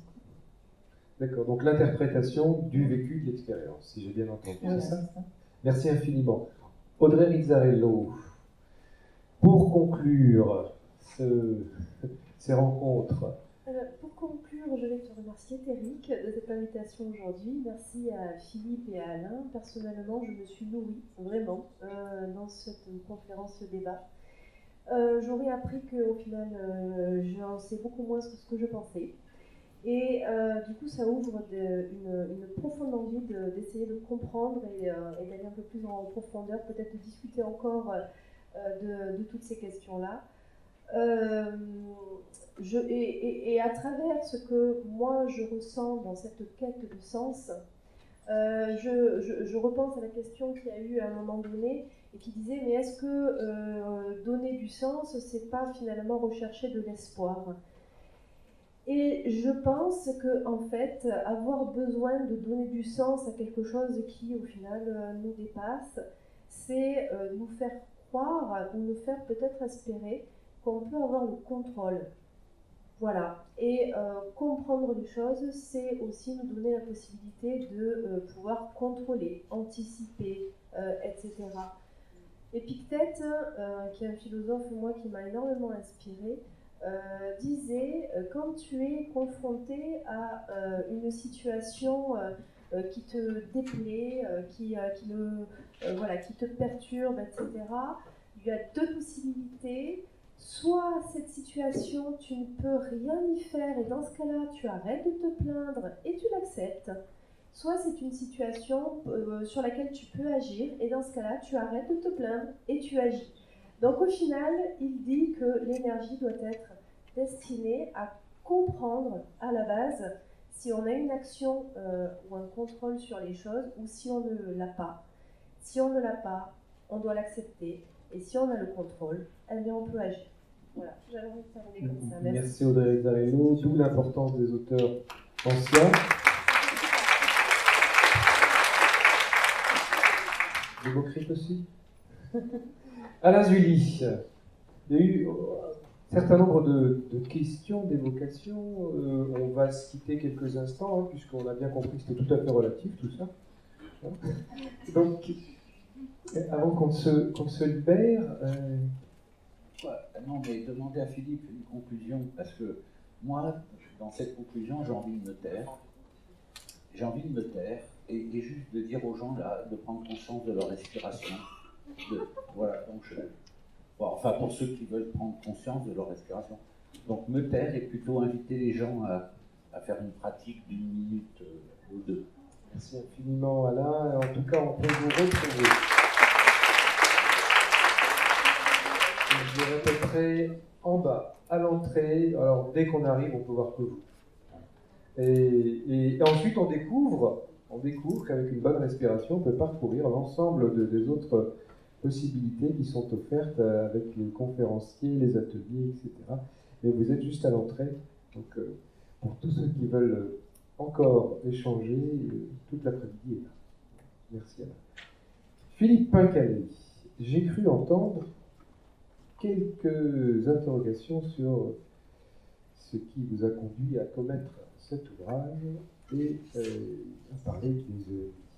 Je vous invite alors à inviter tous ceux qui veulent continuer à vous rejoindre un peu plus bas et peut-être à donner un mot de conclusion pour nourrir de manière quelque peu spécifique leurs attentes et évidemment répondre aux différentes questions qui ont été posées. Vous faites un petit résumé ou on les en tête? Oui, on les retrouve. Parfait. D'abord, donc, tout à fait d'accord avec Alain pour proposer de respirer. Le souffle, c'est la vie. On commence par respirer, par prendre une grande inspiration quand on est, et on rend à un moment ou à un autre son dernier souffle. Enfin, en tout cas, le corps physique. L'âme, c'est une autre question. Ce qui me donne une habile transition pour répondre à... Donc, déjà, Marie m'avait posé une question sur la puissance, finalement. Qu'est-ce que cette espèce d'énergie-là je pense que ça nous amènerait trop loin, et puis c'est pas tout à fait c'est un petit peu hors sujet, et peut-être qu'on peut en discuter après, mais c'est technique. Enfin, on peut l'expliquer. Après, je suis pas exégète en la matière, mais vraiment, bon, il y a des explications presque techniques pour justement que l'âme puisse cheminer vers un bal de lumière, etc. On peut le comprendre comme ça. Peut-être mauvaise expérience. C'est ça. Alors, je vais vous faire la même réponse, hein. C'est pas que je me défile, mais la grande majorité des cas, hein, tous, je vous ai parlé d'un auteur, le cardiologue hollandais, qui a colligé tous les cas et ses propres cas, tout à fait documentés, etc., qui a pris la littérature mondiale avec les 25 millions de publications qui sont faites, de témoignages en tout cas écrits. Dans la très grande majorité des cas, ce sont des expériences positives, au-delà même de ce que les gens ont pu même concevoir dans une vie humaine. C'est pour ça que ce côté surnaturel et les explications quant au bad trip, finalement, spirituel, qui peut se faire, par exemple, on pourra en discuter en aparté. Pour répondre à votre question, donc il y avait plusieurs questions en même temps. C'était globalement, est-ce qu'on a toujours mesuré le fait qu'il n'y avait pas d'activité neuronale? Oui. Oui, c'était des gens qui étaient médicalement soit en arrêt cardiaque, souvent, hein, Van Lommel, il est cardiologue, dans la grande majorité des cas. Pour certains, ça a pu être enregistré et documenté parce qu'ils avaient les électrodes en place pour des enregistrements d'épilepsie. Pour répondre aussi à votre question concernant à la fin les ENI sur comment on peut expliquer le flash blanc, hein, pour quelqu'un qui a un défibrillateur finalement qui a fait un arrêt cardiaque, ça a été montré sur alors moi j'en ai jamais eu personnellement, j'ai fait quelques interventions comme ça dans la chirurgie cérébrale chez un patient éveillé. Quand on va explorer et opérer certaines lésions, souvent tumorales, qui sont dans des zones très fonctionnelles. On a besoin de la coopération du patient, essentiellement pour la parole. Mais on va, vous savez que c'est au niveau du lobe temporal, on va aller chatouiller des régions qui sont au niveau de la mémoire. Et Wilder Penfield, par exemple, qui était un neurochirurgien électrophysiologiste, qui a été un monument des neurosciences, qui a construit véritablement ça, avec une cartographie, etc., et encore d'autres neurochirurgiens par la suite, ont documenté des expériences chez des patients donc éveillés à qui on allait stimuler en paire opératoire pour aller les opérer des zones, en particulier temporales, le lobe temporal interne et l'hippocampe, et qu'ils arrivaient à avoir ces sensations des fois de déjà-vu, et c'était des choses, qui étaient extrêmement fugaces, qui n'avaient pas la longueur des vidéos finalement que sont ces expériences de mort imminente, et même il y a la saison 1, saison 2, saison 3, et en plus, en termes de définition, les gens qui vont de l'au-delà, visiter l'au-delà même de façon transitoire, vont rapporter quelque chose qui est la lumière n'est absolument pas la lumière humaine. Jamais ils ont entendu des musiques qui sont d'une telle beauté. On parle de la musique des sphères comme quelque chose d'extraordinaire et de véritablement pas humain. Donc on fait très facilement la différence entre vaguement des sensations, des perceptions par un cerveau qui commence à être affaibli, par exemple par un arrêt cardiaque, et ces expériences de mort imminente qui sont véritablement d'une autre dimension. Alors, je crois qu'on va suspendre nos travaux, suivre une réalité sublimée ou bien réelle. Audrey Rizzarello, Alain Zulli et Philippe Pincallet, je vous remercie infiniment. Merci. Nous allons écouter en musique et vous pouvez retrouver les 40 ans d'expérience, hein, dans 40 courtes séances de sophrologie, et évidemment, pour l'hypnose et l'auto-hypnose, vous avez à votre disposition encore cet après-midi Philippe Pincallet et toute son approche. Je vous donne rendez-vous dans... Je vais vous dire exactement, parce qu'on va